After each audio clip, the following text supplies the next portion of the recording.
Hello, good morning students.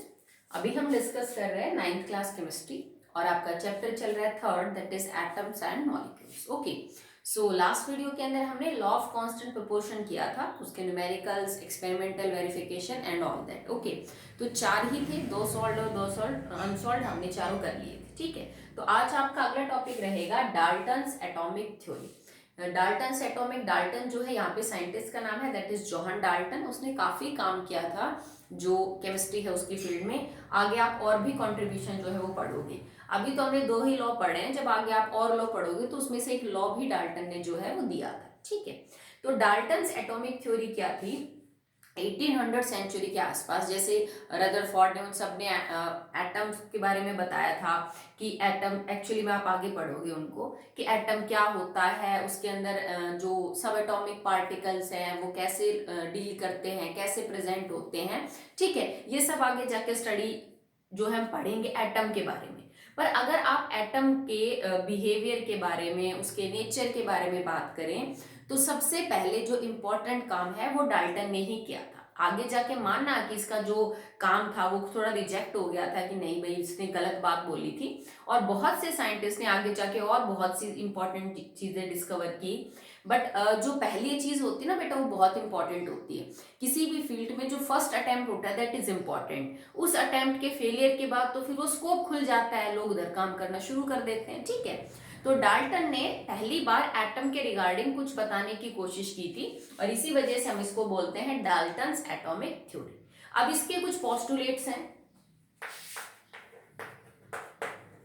आप points बोल दो, पोस्टुलेट्स बोल दो, एक ही बात है। ठीक है, कि कौन कौन सी बातें उसने बताई थी एटम के बारे में। ओके, सो उसने ये कहा था that all matter is made up of small particle known as atom. Okay, all matter is made up of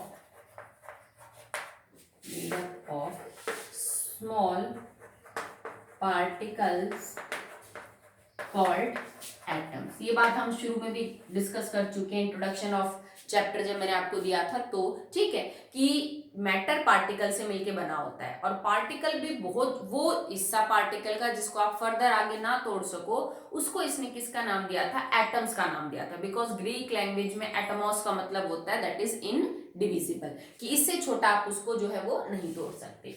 अगला पॉइंट उसने बोला atom can neither be created, atom can neither be created nor be destroyed, nor be destroyed। Okay, ना आप atom को बना सकते हो, ना ही आप एटम को मिटा सकते हो। ठीक है, मतलब ये जरूर हो सकता है कि एक फॉर्म से दूसरी फॉर्म में कन्वर्ट हो जाए, एक एटम दूसरे एटम में कन्वर्ट हो रहा है, बट यू कांट डिस्ट्रॉय और can't make an atom. Reactions के अंदर होता है, रेडियो एक्टिव रिएक्शंस में, कि एक एटम रेडियो एक्टिव डिसइंटीग्रेशन से दूसरे एटम के अंदर कन्वर्ट हो जाता है। ठीक है, थर्ड है एटम इज इनडिविजिबल। इनडिविजिबल का मतलब है कि आप इसको फर्दर और किसी छोटी चीज में नहीं तोड़ सकते। ठीक है, मैटर जो है पार्टिकल का बना है, पार्टिकल को आप फर्दर तोड़ते गए तो जो सबसे छोटा फ्रेगमेंट है वो एटम है, और एटम इनडिविजिबल है, इसके और छोटे जो पार्ट्स है वो नहीं हो सकते। ओके, नेक्स्ट है atoms of one element are same in every respect, same in every respect। इसका क्या मतलब हुआ कि एक एलिमेंट के जो सारे एटम होंगे वो हर मायने में एक दूसरे से बिल्कुल सेम होंगे। जैसे मान लो मेरे पास सोडियम 1 ग्राम है, और 1 ग्राम सोडियम के अंदर करोड़ों एटम है सोडियम के, तो वो करोड़ों एटम सोडियम के बिल्कुल एक जैसे होंगे। उनका वजन, उनकी शेप, उनका साइज, उनकी जो भी प्रॉपर्टीज है वो सब बिल्कुल एक जैसे मिलेंगी। मतलब सेम एलिमेंट के सारे एटम हर मायने में एक दूसरे से बिल्कुल सेम होते हैं। ठीक है, सो नाउ एंड, और अगर ये डिफरेंट एलिमेंट हो, डिफरेंट, तो आपको एटम्स भी डिफरेंट मिलेंगे। मतलब सोडियम के सारे एटम बिल्कुल एक जैसे मिलेंगे, पर सोडियम के और मैग्नीशियम के एटम एक जैसे नहीं होंगे, ना उनका शेप, ना साइज, ना मास, ना प्रॉपर्टीज, कुछ एक जैसा नहीं होगा। एक ही एलिमेंट के सारे एटम बिल्कुल एक जैसे होते हैं, और अलग अलग एलिमेंट के जो एटम्स है वो बिल्कुल क्या होते हैं बेटा, अलग अलग ही होते हैं, ठीक है। इसने और क्या बोला,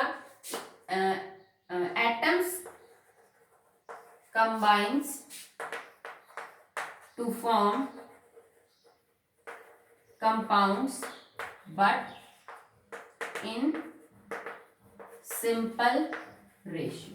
उसने ये बात बोली कि एटम्स आपस में एक दूसरे के साथ कंबाइन करते हैं टू फॉर्म कंपाउंड, पर ये जो कंपाउंड बनाते हैं ना, इसके अंदर एलिमेंट्स सिंपल रेशियो के अंदर कंबाइन करते हैं। जैसे मैंने आपको लॉ ऑफ कांस्टेंट प्रोपोर्शन समझाया कि एलिमेंट एक फिक्स रेशियो बाय मास के अंदर कंबाइन करता है, तो इसने बोला कि एटम्स जब आपस में कंबाइन करके कंपाउंड बनाएंगे तो एटम्स के कंबाइन करने का जो रेशियो है ना मास का, वो सिंपल होगा, वो कभी भी बहुत ज्यादा कॉम्प्लेक्स जो है आपको देखने को नहीं मिलेगा।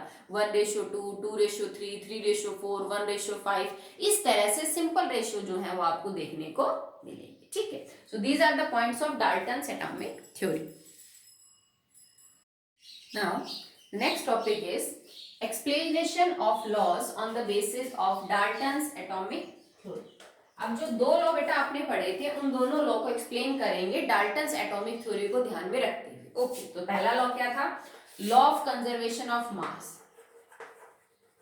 लॉ ऑफ कंजर्वेशन ऑफ मास, ये लॉ क्या कहता है बेटा कि मास को आप बना भी नहीं सकते, मास को आप मिटा भी नहीं सकते, ठीक है। डाल्टन ने भी यही बात कही थी। कैसे, देखो, मान लो कि तुम्हारे पास 1 ग्राम कैल्शियम, ठीक है, सिर्फ समझाने के लिए बता रही हूँ, जो मैंने वजन ले रखा है ये एग्जैक्ट प्रोपोर्शन नहीं है, ठीक है। 10 ग्राम ऑक्सीजन के साथ रिएक्ट करता है, okay, and it will form calcium oxide जिसका टोटल वजन 11 ग्राम है, समझाने के लिए सिर्फ, ओके। 1 ग्राम कैल्शियम अगर 10 ग्राम ऑक्सीजन के साथ कंबाइन करता है, ठीक है, टू फॉर्म कैल्शियम ऑक्साइड, तो टोटल वजन 11 ग्राम होगा according to the law of conservation of mass. अब इसको देखिए डाल्टन एटॉमिक थ्योरी से। मान लो भाई 1 ग्राम कैल्शियम के अंदर 100 एटम है कैल्शियम के, तो इसका मतलब ये हुआ टोटल 100 एटम्स का वजन है 1 ग्राम, ओके। 10 ग्राम ऑक्सीजन के अंदर मान लो 1000 एटम है, तो इसका मतलब ये हुआ कि 1000 एटम्स का टोटल वजन है कितना बेटा, 10 ग्राम, ठीक है। और कैल्शियम ऑक्साइड जो है वो मिलके बना, तो ऑब्वियस सी बात है कैल्शियम और ऑक्सीजन के अंदर जो कैल्शियम और ऑक्सीजन के एटम है वो इनका जोड़ी होगा, 1000, 1100 लगा लीजिए आप, 1100 एटम्स है टोटल, ठीक है, जिसमें 1000 तो आपके ऑक्सीजन के और कैल्शियम के कितने, 100। तो देखो, अगर डाल्टन ये कहता है कि आप एटम को बना और मिटा नहीं सकते, तो इसका मतलब जितने एटम कैल्शियम के यहाँ हैं, जितने एटम ऑक्सीजन के यहाँ हैं, जब कैल्शियम ऑक्साइड बना होगा तो उतने एटम कैल्शियम के और उतने ऑक्सीजन के होंगे, सीधी सी बात है, ठीक है भाई। ना तो आप कैल्शियम की किसी भी एक एटम को तोड़ सकते, ना इसको एक्स्ट्रा बना सकते, ना मैं ऑक्सीजन के एटम को तोड़ सकती, ना मैं ऑक्सीजन के एटम को बना सकती। तो इसका मतलब जितने एटम यहाँ कैल्शियम के और यहाँ ऑक्सीजन के, उतने एटम आपको कैल्शियम ऑक्साइड में मिलेंगे। तो वजन कहाँ बढ़ा और कहाँ मिटा, भाई कंपाउंड का वजन उसके अंदर मौजूद एटम की वजह से होता है, ठीक है। अगर जैसे मैं कह दूं कार्बन में 10 ग्राम वजन है, तो कार्बन के अंदर जो 10 ग्राम है वो कार्बन के एटम्स का वजन है, उसमें जितने भी एटम्स पाए जा रहे हैं उन सबका वजन मिला के 10 ग्राम है, यही बात होती है ना, ठीक है। अगर एटम्स का वजन ना, सॉरी, किसी भी कंपाउंड एलिमेंट का वजन उसके अंदर मौजूद एटम की वजह से है, और एटम को आप बना और मिटा ही नहीं सकते, तो वजन भी कम ज्यादा नहीं हो सकता, सिंपल सी बात हुई ना, ठीक है। कि अगर आप एटम को बना और मिटा नहीं सकते, तो जितने टोटल एटम यहाँ है उतने टोटल एटम यहाँ है, तो जब इनका वजन, भाई मान लो कि कैल्शियम के एक एटम का जो वजन है, ठीक है, उसको आप गुणा कर दो 100 से, तो आंसर आपका 1 आना चाहिए। ऑक्सीजन के एटम का जितना वजन है उसको अगर मैं 1000 से गुणा कर दूं तो मेरा आंसर 10 आना चाहिए, जैसा भी है, ठीक है, जो भी वजन है। अगर आई में से कोई भी चीज बन और मिट ही नहीं सकती, तो वजन तो बराबर ही रहेगा, उसमें चीज थोड़ी ना हो सकते। जैसे मान लो कि मैं 5, तो मेरे पास ऑरेंज हो, और मेरे पास मान लीजिए 10 जो है वो चेरी हो, और मैं इनको मिक्स कर दूं, और आपसे एक आ जाएगी मिक्स करते वक्त ना तो आप चेरी को काट सकते हो, ना ऑरेंज को, ना बाहर से चेरी एक्स्ट्रा ला सकते हो, ना निकाल सकते हो।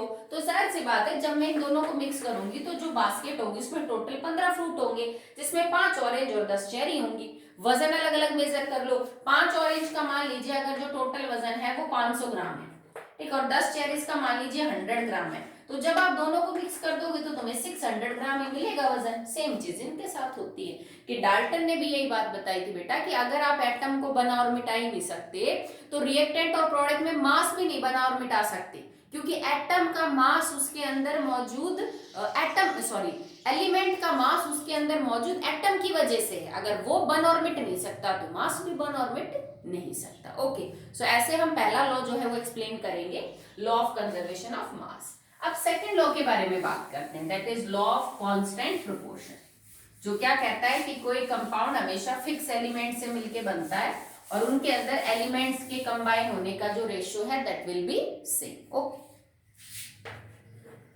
Law of constant proportion.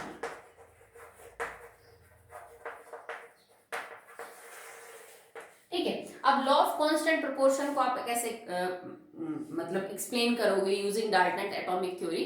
तो जब एटम आपस में कंबाइन करते हैं तो जो रेशियो होता है दैट विल बी सिंपल और दैट विल बी फिक्स।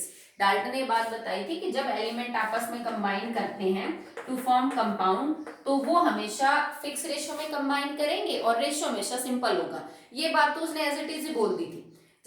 जैसे लॉ ऑफ कांस्टेंट प्रोपोर्शन में भी हमने समझा कि भाई अगर कार्बन डाइऑक्साइड है then to always be made by carbon and oxygen, ratio हमेशा 12:32 का होगा। ये बात डाल्टन ने भी बोली थी कि एलिमेंट्स जब आपस में कंबाइन करते हैं तो रेशियो सिंपल होता है और फिक्स होता है। ये नहीं कि कभी कार्बन डाइऑक्साइड बनते वक्त फॉर्मूला CO2 है तो कभी कार्बन डाइऑक्साइड बनते वक्त फॉर्मूला CO3 है, ऐसा नहीं होता। तो इसने भी बोला था रेशियो सिंपल होगा और रेशियो फिक्स होगा। अब अगर रेशियो फिक्स होगा तो इसका मतलब आपका कंपाउंड भी क्या है बेटा, सेम है, वही कंपाउंड है विद द सेम फॉर्मूला।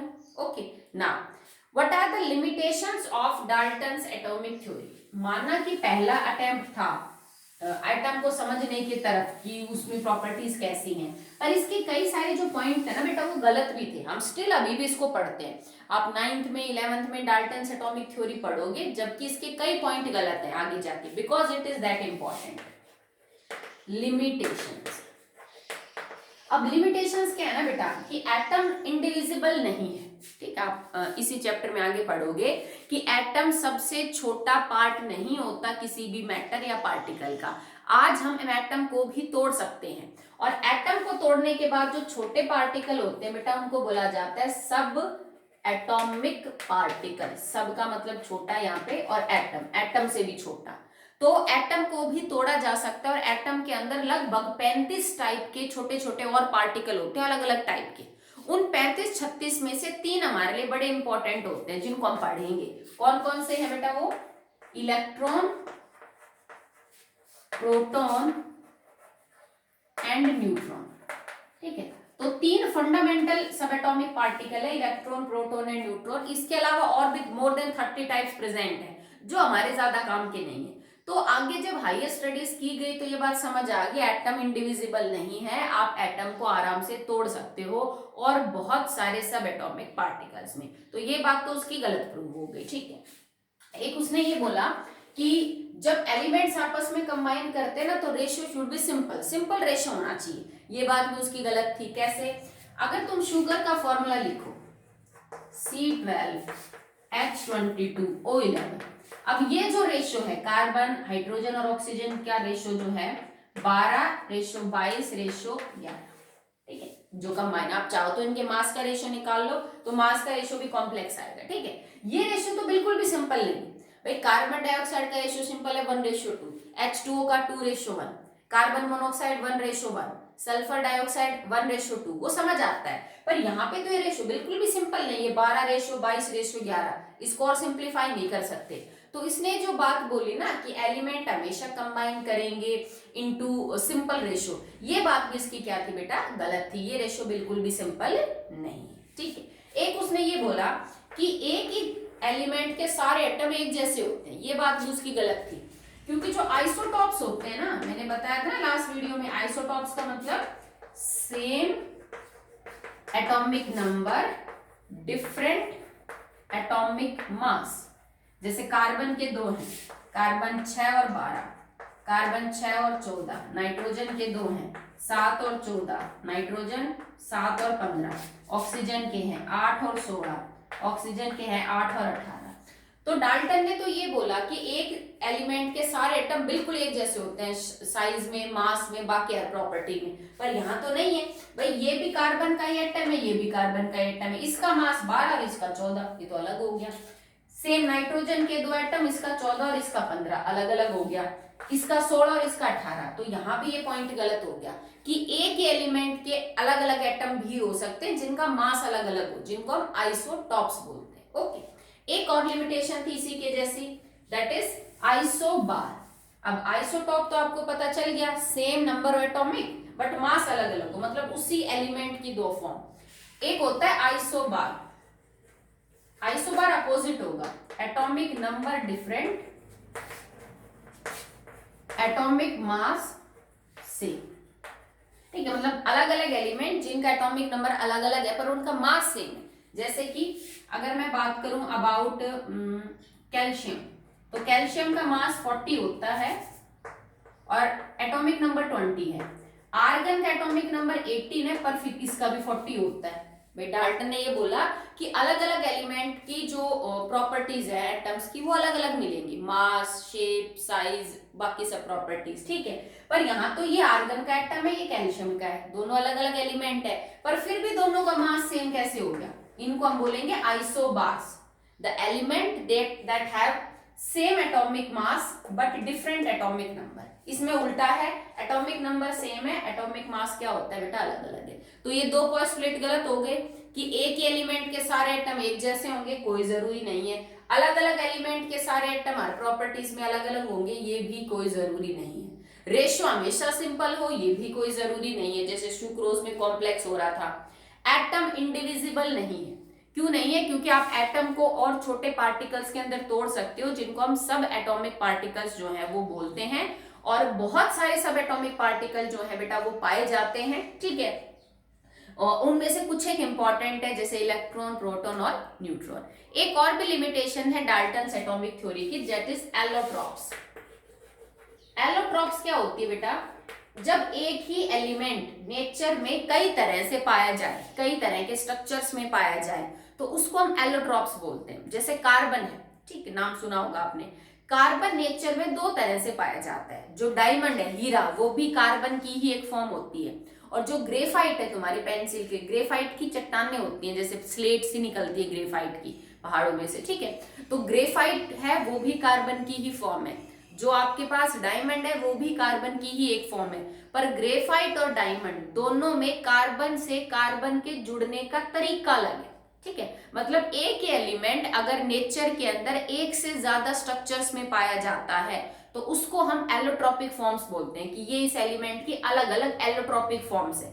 और अगर कोई एलिमेंट वैसा करता है तो उस प्रॉपर्टी को एलोट्रॉपी बोला जाता है। समझ रहे हो? ठीक है, एक ही एलिमेंट अगर नेचर में एक से ज्यादा स्ट्रक्चर्स में पाया जाए तो वो सारे स्ट्रक्चर उस एलिमेंट की एलोट्रॉपिक फॉर्म है, और ये प्रॉपर्टी जिसकी वजह से ये एलिमेंट ऐसा कर रहा है इसको हम बोलते हैं एलोट्रॉप्स। ठीक है, तो मतलब ये भी फिक्स नहीं है कि एक ही एलिमेंट नेचर में एक ही तरह से पाया जाएगा, नहीं, वो अलग अलग फॉर्म्स के अंदर भी जो है वो पाया जा सकता है। बहुत सारे एलिमेंट है, जैसे सल्फर है, फॉस्फोरस है, इन सब की एलोट्रॉपिक फॉर्म्स पाई जाती हैं, जिनमें एक एलिमेंट अलग अलग फॉर्म्स के अंदर जो है क्या करता है, वो एग्जिस्ट करता है। ठीक है, so that will be all in the limitation parts of Dalton's atomic theory. हमने अपने दो लॉ एक्सप्लेन किए, law of conservation of mass, law of constant proportion Dalton theory के अकॉर्डिंग। ठीक है, और फिर इसकी कुछ कमियां पड़ी, मतलब ज्यादातर पॉइंट्स को आप यूं कह सकते हैं कि डाल्टन एटॉमिक थ्योरी के आज वैलिड नहीं है।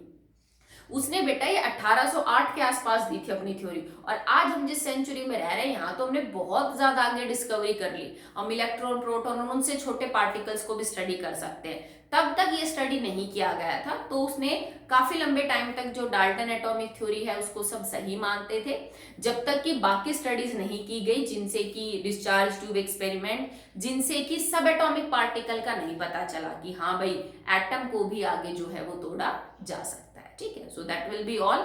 आगे हम पढ़ेंगे अबाउट एटम, उसको थोड़ा डिटेल में जाएंगे।